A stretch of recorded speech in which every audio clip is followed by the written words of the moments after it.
Good afternoon and welcome to the Midday News. I'm Shamela Pullen. Here's what we have in the bulletin. KPH under pressure as surgeries disrupted. Jamaica's groundwater under threat from wastewater disposal. And later in sport, Tunisia fires coach after 5-1 defeat in opening World Cup game against Sweden. For joining us, now the details. Pressure is mounting on the Kingston Public Hospital, KPH, to restore its central air conditioning system. The Southeast Regional Health Authority, Sarah, says the malfunctioning unit has hampered surgical services, causing significant disruptions to scheduled procedures. More in this report.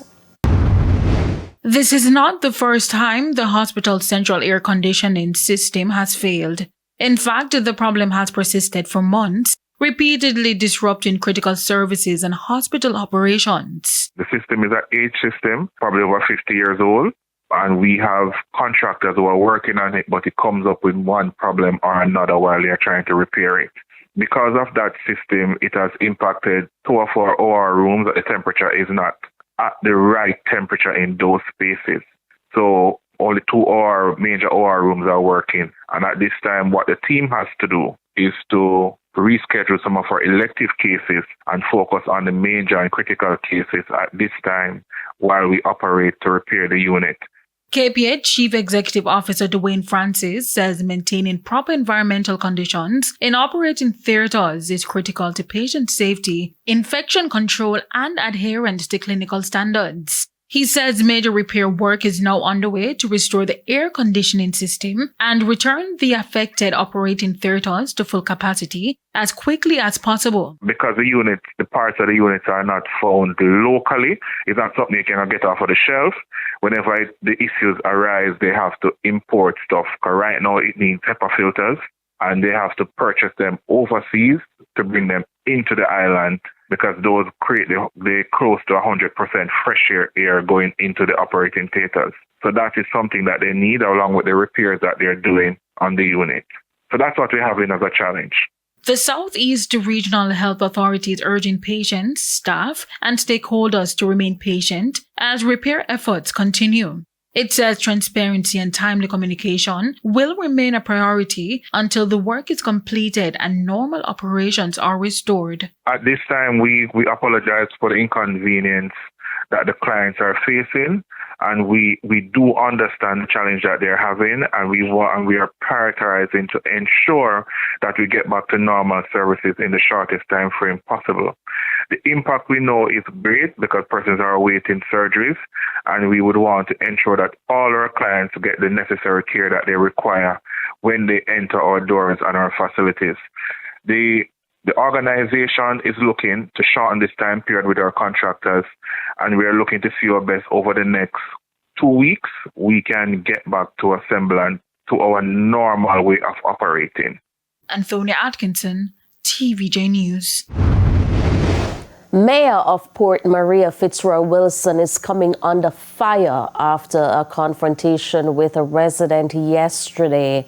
The mayor was overseeing cleanup work in the town, an initiative, he said, which was necessary. We actually cleaning our drains and sanitizing, after which the municipal corporation has a team that will go and sanitize the town with disinfectant and sanitizer right through the town of Port Maria. So we have started our drain cleaning in anticipation of the hurricane season from last week.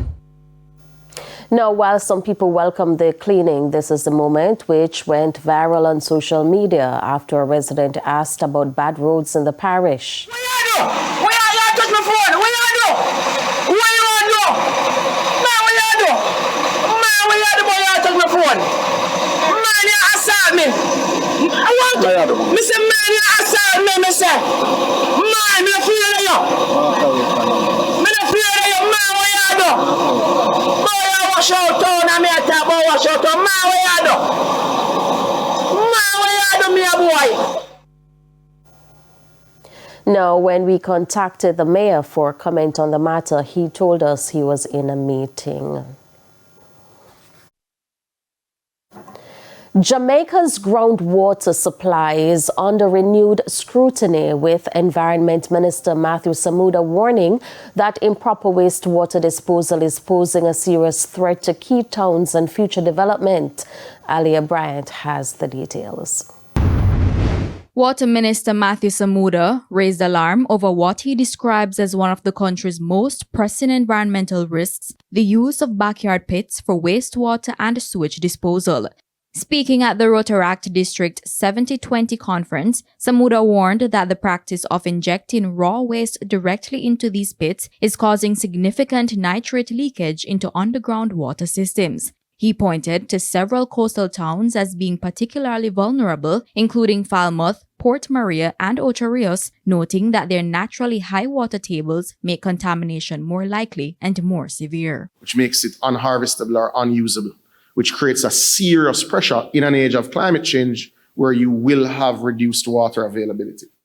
The minister further explained that once groundwater is compromised, it becomes extremely difficult to restore, effectively limiting its use for consumption and commercial purposes. That environmental risk is a massive one.